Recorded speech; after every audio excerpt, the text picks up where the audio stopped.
કેમ છો મિત્રો? અત્યારે આંબલીઓને પુષ્કળ મોર આવેલો છે, તો આજે આપણે આંબલીના ગુણો વિશે અને તેના મોર એટલે કે ફૂલની ચટણી વિશે વાત કરીશું.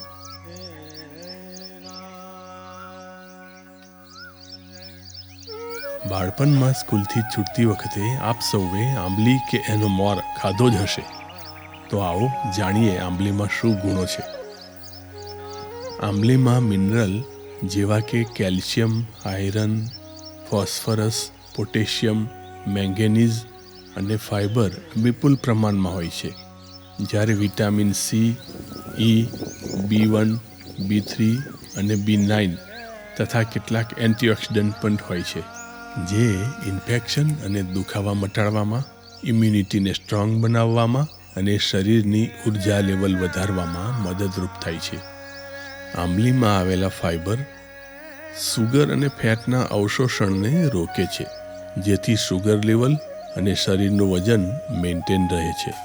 મિત્રો, આંબલીના મોરની સાથે થોડા આંબલીના કુમળા પાન પણ રાખીશું, જેથી તે મોંમાં લાંબો સમય સુધી ટકી શકે અને ચટણીમાં ફાઇબરનું પ્રમાણ વધે.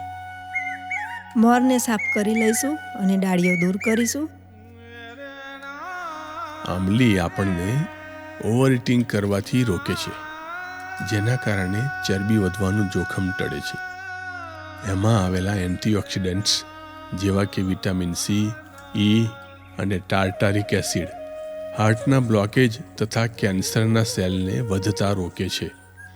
આંબલીમાં આયરન અને પોટેશિયમ હોવાને કારણે બ્લડ પ્રેશરને કાબૂમાં રાખે છે. મોરને ધોઈ લીધો છે અને હવે ખલમાં વાટી લઈશું. આપણી પાસે ખલ ન હોય તો મિક્સર પણ વાપરી શકો છો. શરીરને વિકાસ અને સમારકામ કરવા માટે જોઈતા પ્રોટીનના બિલ્ડિંગ બ્લોક, જેને આપણે એમિનો એસિડ કહીએ છીએ, એમાં જરૂરી 9 એમિનો એસિડ ખોરાકમાંથી જ મળે છે. આંબલીમાં એ 9 એમાઇનો એસિડમાંથી ટ્રિપ્ટોફેન સિવાયના 8 એસેન્શિયલ એમાઇનો એસિડ મળી રહે છે. આંબલીમાં આવેલ કેલ્શિયમ અને મેગ્નેશિયમને ખોરાકમાં લેવામાં આવે, સાથે થોડી વજન ઉચકવાની કસરત કરવામાં આવે અને વિટામિન ડી લેવામાં આવે તો ઓસ્ટિયોપોરોસિસ અને બોન ફ્રેક્ચર થવાથી બચી શકાય છે. પણ હા, જો તમને કોઈ હેલ્થ ચેલેન્જ હોય કે કોઈક ટ્રીટમેન્ટ ચાલુ હોય તો આપના ડૉક્ટર કે વૈદ્યની સલાહ અનુસાર જ આવા પ્રયોગો કરવા જોઈએ. થોડું વટાય એટલે તેમાં સ્વાદ અનુસાર મીઠું ઉમેરીશું. ફરી ખરલ કરીશું.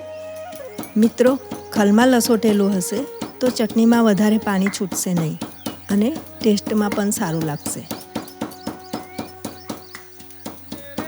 મિત્રો, આપણામાંથી ઘણાએ કેરીનો રસ સંગ્રહ કરવા માટેની રેસીપી માટે કોમેન્ટ કરી છે, પરંતુ આપણી હેલ્થ માટે ચરક ઋષિનું એક કથન મને યાદ છે. એ પ્રમાણે જે ફૂડ જે સિઝનમાં થતું હોય એ સિઝનમાં જ ખાવું જોઈએ, જેથી રસ કેરીની સિઝન પછી ખાવો નહીં જોઈએ. આપ અથાણા, મુરબ્બા કે સૂકવેલ મુખવાસો ખાઈ શકો છો, કારણ કે એ ખાવાનું પ્રમાણ બહુ ઓછું હોય છે. હવે એમાં 1 ચમચી મરચું ઉમેરીશું. થોડું જીરું પાવડર ઉમેરીશું.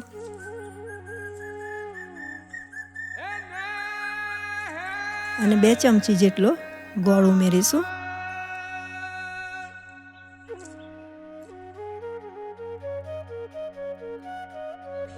ફરીથી થોડું લસોટી લઈશું.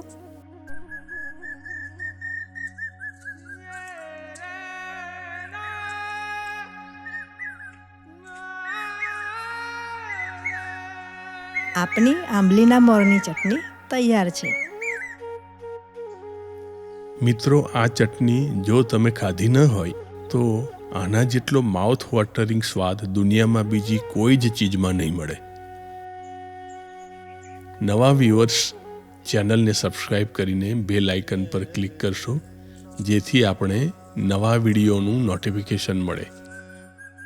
અરે ભાઈ, આ વિડીયો એડિટ કરતાં કરતાં વ્યસનીને જેમ વ્યસનની તલપ લાગે એમ મને આ આંબલીના મોરની ચટણીની તલપ લાગી છે. તો આપ સૌ વિડીયો એન્જોય કરો અને હું ચાલ્યો મોરની શોધમાં. ધન્યવાદ.